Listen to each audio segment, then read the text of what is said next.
Colour वर आलेले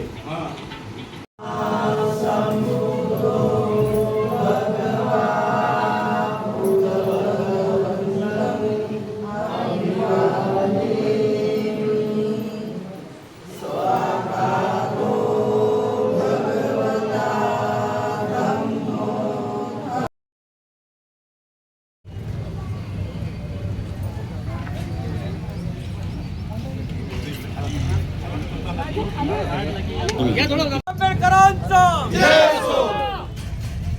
doctor Babasaheb आंबेडकरांचा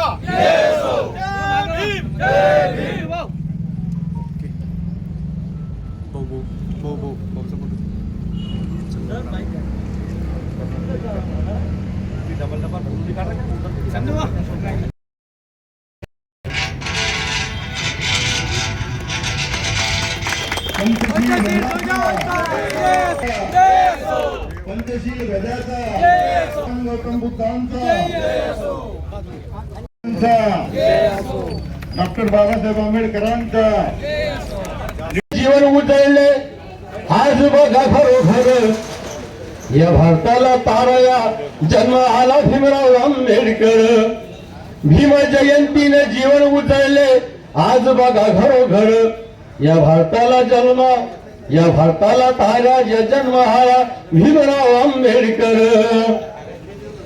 जन्म घेतला भीमाई पोटी साऱ्या बहुजनांच्या साठी जन्म घेतला भीमाई पोटी साऱ्या बहुजनांच्या साठी वर्गाबाहेर बसून शिकला वर्गात एक नंबर अहो वर्गाबाहेर बसून शिकला वर्गात एक नंबर या भारताला ताराया जन्म आला भीमराव आंबेडकर आणि सर्व भोकरदनवासियांना जयंतीच्या माझ्यातर्फे उत्सव समितीतर्फे खूप खूप कोटी कोटी शुभेच्छा। आज आपण आपल्या भोकरदन नगरीमध्ये विश्वरत्न डॉक्टर बाबासाहेब आंबेडकर यांच्या 135व्या जयंतीचा उत्सव मोठ्या थाटामाटात या ठिकाणी संपन्न होत आहे।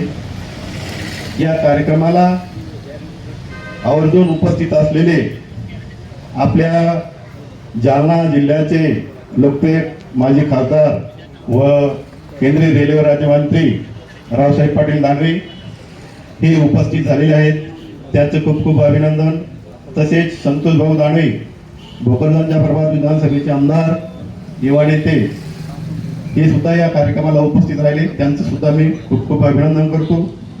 तसेच माजी आमदार चंद्रकांत दानवे साहेब हेही या कार्यक्रमाला आवर्जून उपस्थित राहिले, त्यांचे मी स्वागत करतो, अभिनंदन करतो। तसेच आपल्या नगर परिषद भोकरदनचे अध्यक्ष माननीय शमीम भाई मिर्झा हेही या कार्यक्रमाला उपस्थित राहिले आहेत, त्याबद्दल त्यांचेही खूप खूप अभिनंदन। दौली साहेब, राजे भाऊ जाधव, अंकुश जाधव सर, मुकेश भाऊ चिनी, रणवीर देशमुख, रमेश बिरसोनी, आदर्श शहा, नसीम भाई, advocate D S Jadhav, Bharati sir, Gangadhar Kamble साहेब, दीपक मोरे, महेश आवटी, राजू सहाणे या सर्व। यानंतर आपल्या तालुक्याचे आमदार संतोष भाऊ दानवे यांचं स्वागत प्राध्यापक टी आर कांबळे सर करतील अशी मी त्यांना विनंती करतो। आपल्या भोकरदन तालुक्याचे माजी आमदार यांचं स्वागत दीपक भाऊ बोर्डे करतील अशी मी त्यांना विनंती करतो। नगराध्यक्ष नगर परिषद भोकरदन यांचे स्वागत मिलिंद पगारे हे करतील।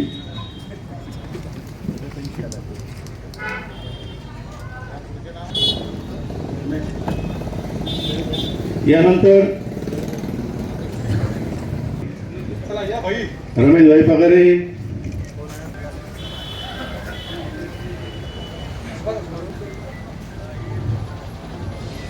यानंतर भोकरदन यांचं स्वागत अमोल लोखंडे करतील। रमेश बिरसोने,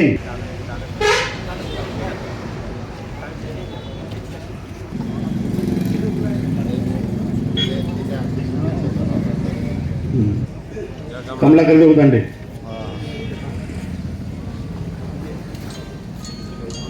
आयुष्यमान भारती सर यांचं सोबत ॲडव्होकेट खरा सर करतील.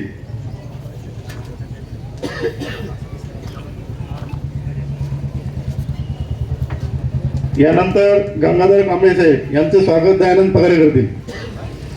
दयानंद पगारे. दीपक मोरे नगरसेवक नगर परिषद भोकरदन यांचं स्वागत भीमराव पगारे करतील.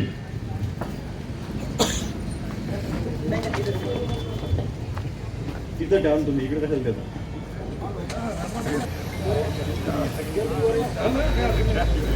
दीपक मोरे नगरसेवक राजीव जाधव हे करतील.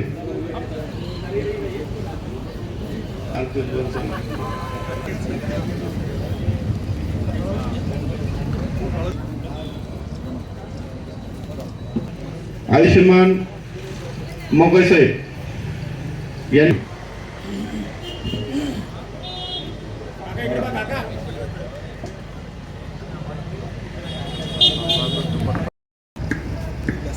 यानंतर आयुष्यमान रईस भाई यांचं स्वागत चंद्रकांत पगारे करतील.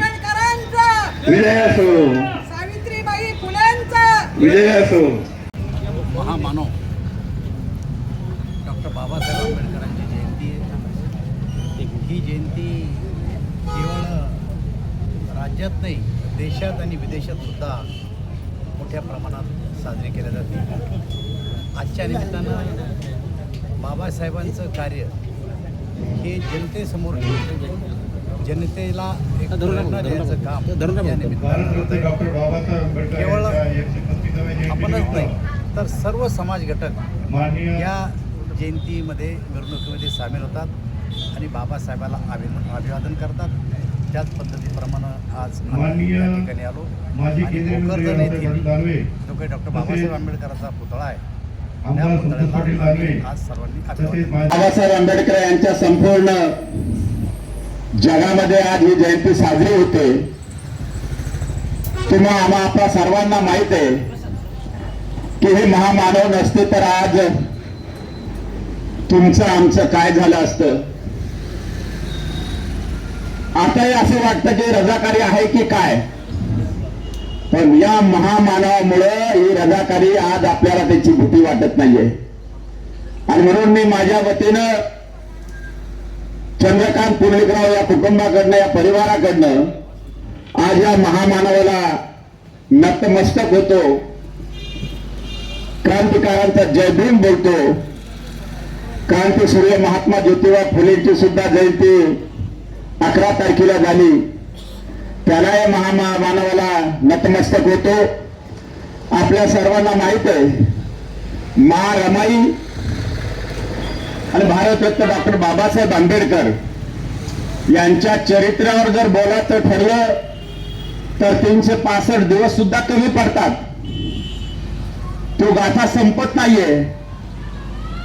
या महामानवाने सर्व काही केलेलं आहे आणि मा रमाईनं सुद्धा भारतरत्न डॉक्टर बाबासाहेब आंबेडकराला खूप साथ देऊन अनेक अडचणीला तोंड देऊन महामानव डॉक्टर बाबासाहेब आंबेडकरांच्या सर्व इच्छा आकांक्षा पूर्ण करण्याचं काम या साहेबांनी केलेलं आहे. आणि म्हणून आपल्याला माहित आहे की 195 देशामध्ये त्यामध्ये 192 देशामध्ये ही बाबासाहेब आंबेडकरांची जयंती साजरी केल्या जाते. ते जोक नाहीये. त्यामुळं पटो वा न पटो कायद्याचा जेव्हा डंका बसतो तेव्हा सुप्रीम कोर्ट असेल, हायकोर्ट असेल, सेशन कोर्ट असेल, इथं मात्र बाबासाहेब आंबेडकरांची घटना ही कामं येते. हे काम या महामानवानं आपल्या सर्व मानव जातीला, फक्त बौद्ध समाजाला नाही, सर्व महामानवांना हे दिलेलं आहे आणि म्हणून त्यांना विसरून चालणार नाहीये. आणि म्हणून या निमित्ताने बाबासाहेबांचे एक एक उदाहरण द्यायचं ठरलं तर खूप काही आहे. पण मी एकच सांगेल, बाबासाहेबांचे किस्से खूप महत्वाचे, पण त्यांनी सुद्धा धर्म स्वीकारल्याच्या नंतर मग आपल्या झेंड्याचा कलर कुठला पाहिजे पुस्तक वाचत होते. अनेक तज्ञांना विचारत होते. महामानव बाबासाहेब आंबेडकर म्हणले आता सगळं चांगलं झालं, दीक्षा घेतली, हिंदू धर्म सोडून पुन्हा त्यांनी दीक्षा स्वीकारल्याच्या नंतर 22 प्रतिज्ञा त्यांनी सांगितल्या आणि कुठला कलर झेंड्याला घ्यायचा ते म्हणले काय असं तसं अमुक डमुक तमुक. पण बाबासाहेब अत्यंत हुशार आणि चाणक्य होते. त्यांनी काय केलं, खुर्ची बाहेर टाकली. 7:30-8 वाजता वकील साहेब ते अशा लाकडी खुर्चीवर झुल्यावर बसून असं करत होते. तेव्हा त्यांची नजर वर गेली. जेव्हा वर गेली तेव्हा बघितलं की अरे हे निळं आहे, आबा हे सगळं संपूर्ण विश्वामध्ये निळं आहे. आता माझ्या झेंड्याचा कलर हा निळा राहणार आहे. त्यामुळे कोणाला पटूया न पटो निळं वर बघितल्याच्या नंतर त्याला पाहावंच लागतं. हे सुद्धा या महामानव डॉक्टर बाबासाहेब आंबेडकरांना आपल्याला दिलेले आहे. झेंड्याचा सुद्धा निळा रंग आहे. आणि म्हणून काहीला आवडतं काहीला नाही आवडत. बाबासाहेबांचे गीत खूप चांगले. जाताना जर सकत गेलं तर गाडी थांबावं वाटते आणि गीत ऐकावं लागतं, ऐकावं वाटतं. आता काहीला आवडत नसेल तर नाहीला जे तोंड वाकडं करतात त्यांच्या तोंडाला काही हो. मला तर काय नाही, मी आमदार असताना सुद्धा बाबासाहेब आंबेडकरांची जयंती उत्साहात आमदार होतो तोपर्यंत केली. आता आपले आमदार साहेब नक्कीच ते करत असतील आणि करतील.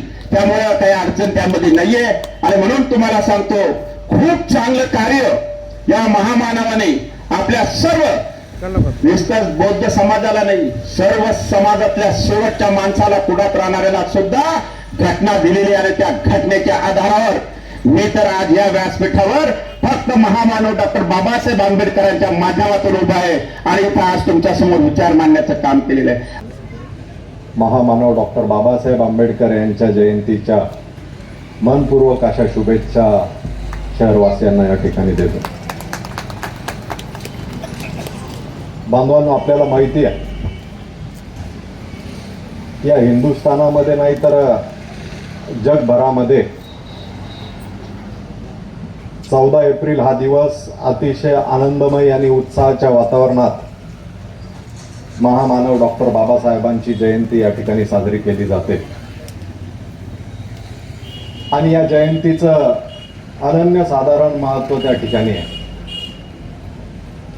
आज भारतातला प्रत्येक नागरिक डॉक्टर बाबासाहेब आंबेडकरांनी आपल्याला जे संविधान दिलेलं आहे, समान जगण्याचा जो अधिकार दिलेला आहे, या आधारावर अतिशय समृद्ध असं जीवन आपण सर्वजण या ठिकाणी जगतो.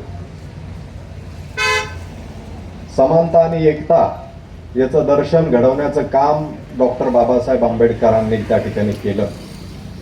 दीन दलित दुबळे पीडित शोषित या वर्गाला नक्कीच प्रवाहात कसं आणता येईल यासाठी डॉक्टर बाबासाहेब आंबेडकरांचा हा संघर्ष आपल्या देशाला नाही तर जगाला त्या ठिकाणी माहिती आहे. आणि म्हणून आज आपण जरा बघितलं तर या लोकशाही असलेल्या देशामध्ये जगत असताना निश्चितपणे गरिबाला कशा पद्धतीने चांगलं जीवन देता येईल, समान पद्धतीने कसे अधिकार देता येईल आणि कसं वावरता येईल यासाठी आजही त्या पद्धतीचे प्रयत्न या ठिकाणी सुरू आहेत. आणि असं असताना खरं तर डॉक्टर बाबासाहेब आंबेडकरांचे जर आज आपण विचार आत्मसात केले तर निश्चितपणे या ठिकाणी कुठल्याही स्वरूपाची अडचण किंवा जीवन जगण्यासाठीच्या ज्या काही गोष्टी लागतात त्या मला वाटतं की माणसाला त्या ठिकाणी अडचण येणार नाही. परंतु आपण विचार बाजूला ठेवतो. कुठलाही महामानव असो, मग डॉक्टर बाबासाहेब आंबेडकर असतील, छत्रपती शिवाजी महाराज असतील, महात्मा ज्योतिबा फुले असतील किंवा इतर सर्व महामानव असतील, यांनी जो विचार या देशाला दिला, आज जर आपण सर्वांनी जरा वळून बघितलं, पिढी आपल्या आपल्या विचारांना चालल्यापेक्षा महापुरुषाच्या विचाराला चालावं लागतं. मला वाटतं माझं भाषण लागलं. चंद्रकांतनं माझ्या भाषणाची चिंता केली, ती दानवे साहेबांना जाहीर झालेली आहे. आपण या ठिकाणी डॉक्टर बाबासाहेब आंबेडकरांचा डॉक्टर बाबासाहेब आंबेडकरांचा मोलाचं कार्यक्रम केला आहे त्याबद्दल तुमचे खूप खूप धन्यवाद. डॉक्टर बाबासाहेब आंबेडकरांचा थोडं थोडं असावा.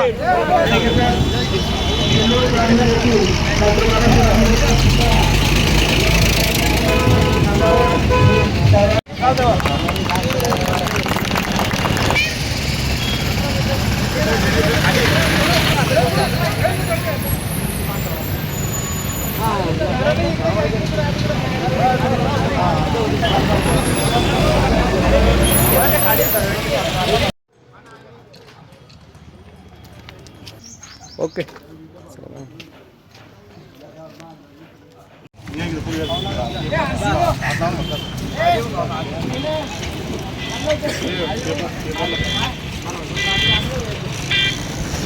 ओके.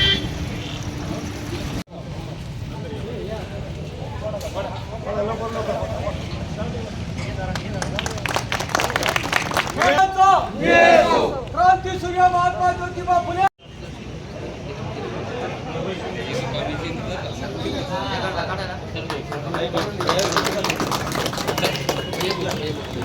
हात नका लावा म्हणा दादा, हात नका लावतो.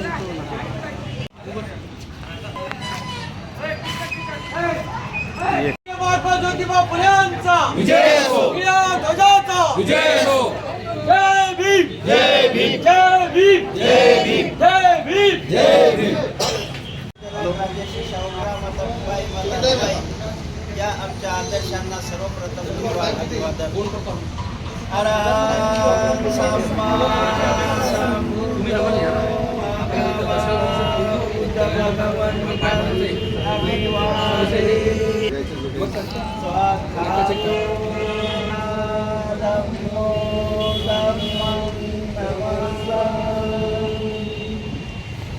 संपूर्ण भारत देशामध्ये डॉक्टर बाबासाहेब आंबेडकर यांची 135वी जयंती आपण भोकरदन शहरामध्ये मोठ्या थाटा उत्साहाने आज साजरी करत आहोत. खरं तर बाबासाहेब हे एक देशाचे आयडियल असे हिरो होते आणि त्यांची मार्गदर्शनाखाली बाबासाहेबांचे विचार आपण अंगीकृत करण्यासाठी सर्वांनी त्यांचे विचार पुढे नेण्याकरिता संपूर्ण भारत देशातील लोकांनी त्यांना या ठिकाणी आज त्यांचा मोठ्या आनंदाने व मोठ्या उत्साहाने आपण त्यांना अभिवादन करत आहोत आणि भारतीय राज्यघटनेचे शिल्पकार आणि त्यांच्या जयंतीनिमित्त मी सर्वांना शुभेच्छा देतो. जय भीम, जय भारत.